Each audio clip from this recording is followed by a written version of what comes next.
तो दोस्तों जब भारत द्वारा 36 राफेल एयरक्राफ्टों को खरीदा गया तब कई बार ये भी खबर में आया था कि शायद भारत इंडियन एयरफोर्स के गिरते हुए स्ट्रेंथ को रोकने के लिए और 36 राफेल एयरक्राफ्टों को खरीदे। इवन तब चर्चा और ज्यादा होना शुरू हो गया जब फ्रांस की तरफ से भी इसी तरीके के सिमिलर ऑफर का बात उठाया गया। पर अब बताया जा रहा है कि शायद भारत द्वारा इंडियन एयरफोर्स के स्ट्रेंथ को गिरने से बचाने के लिए एडिशनल राफेल एयरक्राफ्टों को ना खरीदा जाए बल्कि सुखोई 30 MKI जैसे एयरक्राफ्टों के ऊपर ही फिर से एक बार भरोसा जताया जाए। तो दोस्तों आज के इस वीडियो में आप लोगों को बताऊंगा कि कैसे Sukhoi 30 MKI aircraft Indian air force के गिरते हुए स्ट्रेंथ को रोकने में सक्षम होगा और इंडियन एयरफोर्स के ताकत को बरकरार रखेगा। तो डिटेल में इस विषय के बारे में जानने के लिए वीडियो के आखिर तक बने रहिए और चैनल को सब्सक्राइब और वीडियो को लाइक जरूर कीजिए। तो दोस्तों हाल ही के कुछ सालों में भारत द्वारा अपने एयरफोर्स को काफी तेज गति से मॉडर्नाइज किया जा रहा है और इसके पीछे कई सारे कारण हैं, जिनमें से सबसे पहला कारण तो भारत के दोनों पड़ोसी देश मतलब चाइना और पाकिस्तान है। ये दोनों देश ऐसा है जो हमेशा मौके का तलाश में रहता है कि कब भारत के अंदर घुसपैठ किया जा सके और इस वजह से अब भारत को किसी एक देश के साथ एक साथ लड़ाई का तैयारी नहीं करना है बल्कि दो देश के साथ लड़ाई का तैयारी करना है, जिसके लिए भारत को कम से कम 42 स्क्वाड्रन एयरक्राफ्टों का आवश्यकता है और फिलहाल भारत के पास करीब करीब 30 स्क्वाड्रन के आसपास के एयरक्राफ्ट है। ऐसे में बड़े मात्रा में एयरक्राफ्ट तो खरीदना है ही, साथ में इंडियन एयरफोर्स के जो पुराने एयरक्राफ्ट है उसे भी रिप्लेस करने के लिए बड़े मात्रा में एयरक्राफ्टों का आवश्यकता है।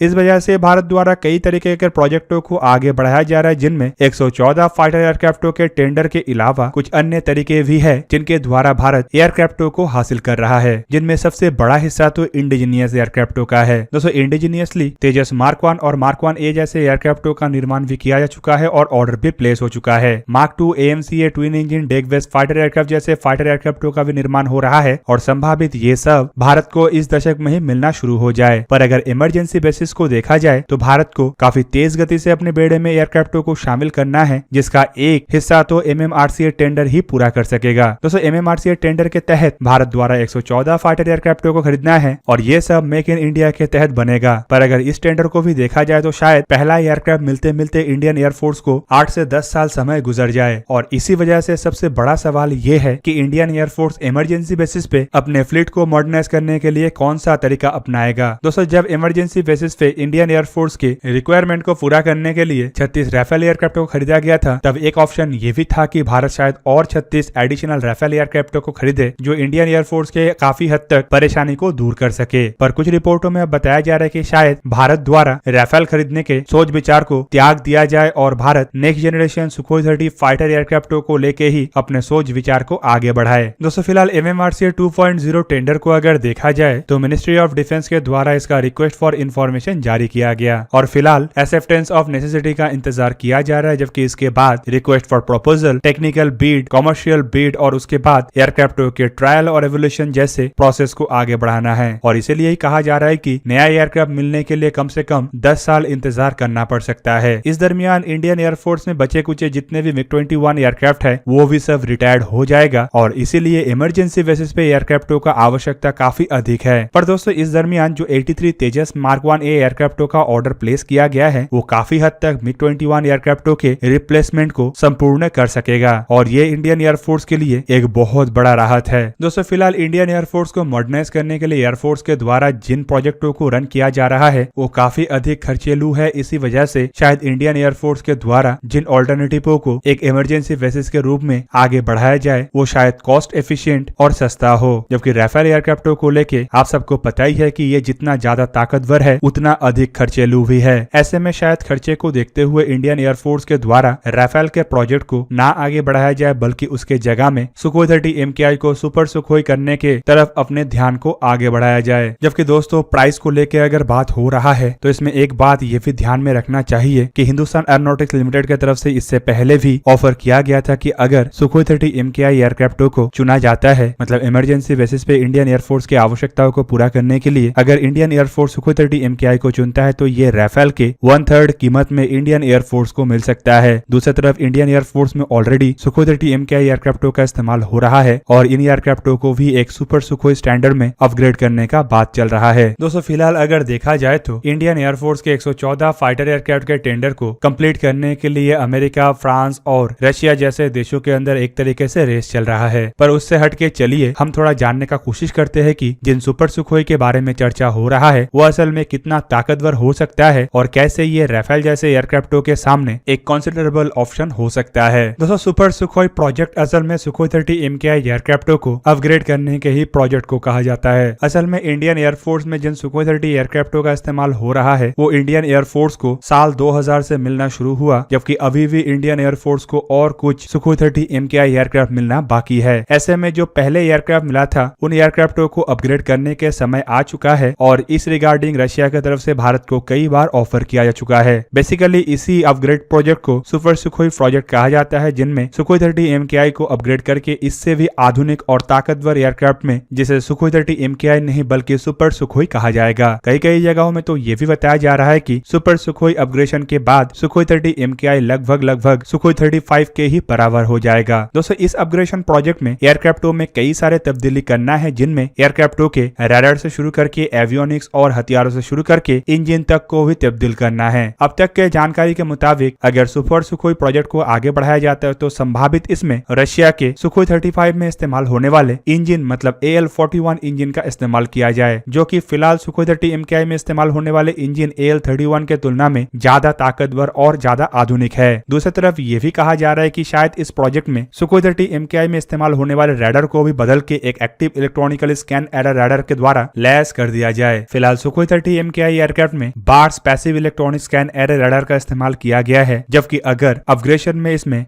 Active electronical scan error radar लगता है तो शायद इसमें juke AE active electronical scan error radar लगे। पर यह भी खबर में आया था कि भारत द्वारा उत्तम एक्टिव इलेक्ट्रॉनिकल स्कैन एरर रडारों को सुखोई 30 MKI में इस्तेमाल करके परीक्षण भी किया जा रहा है। ऐसे में इंडिया के active electronic scan error radar का भी ऑप्शन हो सकता है, लेकिन इसके लिए रशिया से मंजूरी लेना आवश्यक होगा। जबकि दोस्तों इसके अलावा और एक बड़ा तब्दीली है इसके हथियार के पैकेज को लेके। सुपर सुखोई स्टैंडर्ड में इन एयरक्राफ्टों को जब बदला जाएगा तो इसमें कई तरीके के नए हथियारों को भी इंट्रोड्यूस किया जाएगा, जिनमें और लंबे दूरी तक मार करने वाले एयर टू एयर मिसाइल से शुरू करके एयर लॉन्च क्रूज मिसाइल भी शामिल होगा। फिलहाल इंडियन एयरफोर्स के कुछ सुखोई 30 MKI एयरक्राफ्टों को अपग्रेड करके उन्हें ब्रह्मोस मिसाइलों को कैरी करने लायक बनाया जा चुका है, जो एक तरीके से सुपर सुखोई प्रोजेक्ट का ही एक छोटे से हिस्से के रूप में भी पहचाना जा सकता है। दोस्तों सुपर सुखोई प्रोजेक्ट का एक बहुत बड़ा हिस्सा है इसमें ब्रह्मोस मिसाइलों को इंटीग्रेट करना, पर शायद ये फिलहाल के ब्रह्मोस मिसाइल के वर्जन ना हो बल्कि इसके जगह में मिनी ब्रह्मोस भी हो सकता है।